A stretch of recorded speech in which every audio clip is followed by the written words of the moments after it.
Please watch the video until the end. Chapter 1. Beginnings in the Gilded Halls. She, the woman who tells this tale, knew their first meeting like the crease of a well-worn letter. Familiar, accidental, inevitable. Anna arrived at the university against the grain of small-town expectations, certain that she would build a life of careful plans and quiet ambition. Lucas, who seemed carved from late sunsets and stubborn silence, moved through the same campus with the languid arrogance of someone who expected the world to keep revolving without needing his hand. They collided in a cafe on a rainy Thursday. Anna had coffee-stained notes and a stubborn sketchbook. Lucas had a bruise of a smile and a phone that kept vibrating with messages he never read. Neither expected anything beyond the moment, yet moments, when keenly felt, ripple. The narrator, a woman who had watched them from the edges of classrooms and parties, observed the subtle ignition. A glance that lasted one heartbeat too long. The way Lucas's jaw tightened when Anna laughed, and how she, on purpose or not, sat near him in lecture after lecture. It was not a love that announced itself with fireworks. It arrived as an ember beneath ash, warm enough to keep them awake. Chapter 2. The Rules They Never Said. People whispered that Lucas was dangerous in the particular way that brilliant things are dangerous. Sharp edges and a talent for dismantling people's armor. Anna, with her trusting eyes and a mouth quick to joke, did not believe in danger until she met it. He was not a villain painted in broad strokes. He was complicated, as if someone had taken a perfectly composed melody and clumsily added a discordant chord. They constructed rules without naming them. Keep private, expect unpredictability, do not ask too many questions. Those rules were broken often. Lucas confessed in a cheap diner at 3 a.m, fingers wrapped around a paper cup, that his family's ghost had left him suspicious of softness. Anna listened, not always understanding, but with the rare quality of staying. The narrator watched how loyalty and stubbornness braided until they became indistinguishable. Their friends warned them in gentle tones, warnings that read like pleas.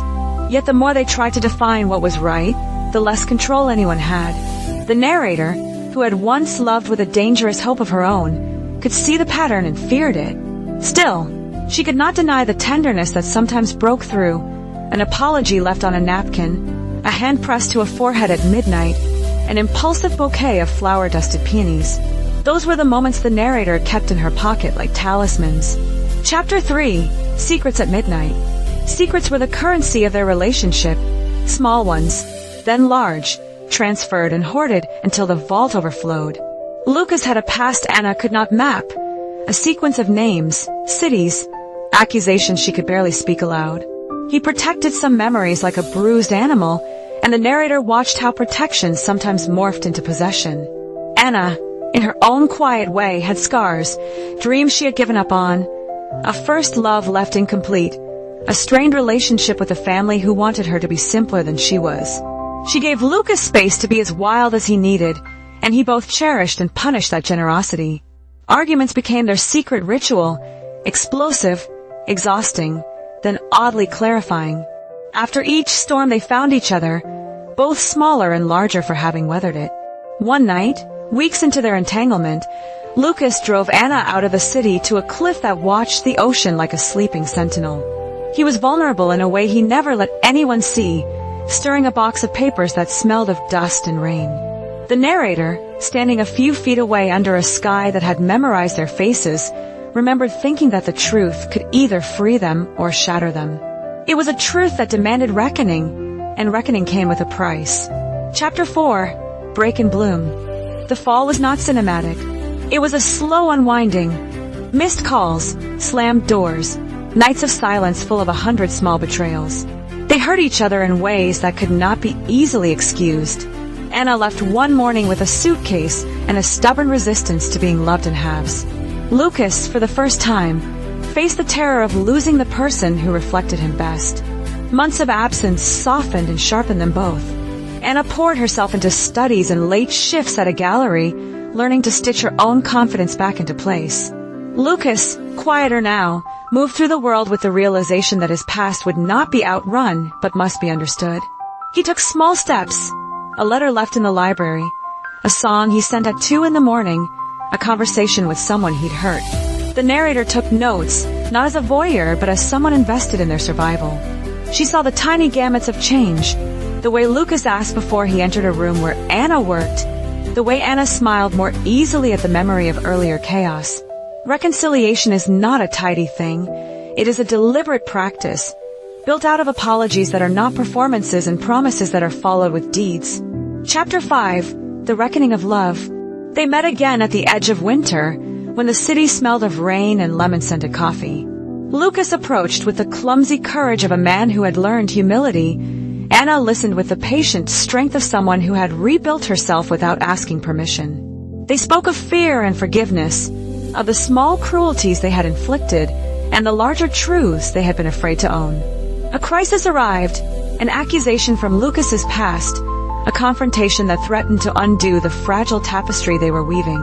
This time, instead of panic, they faced it together. Lucas answered with truth, not evasions.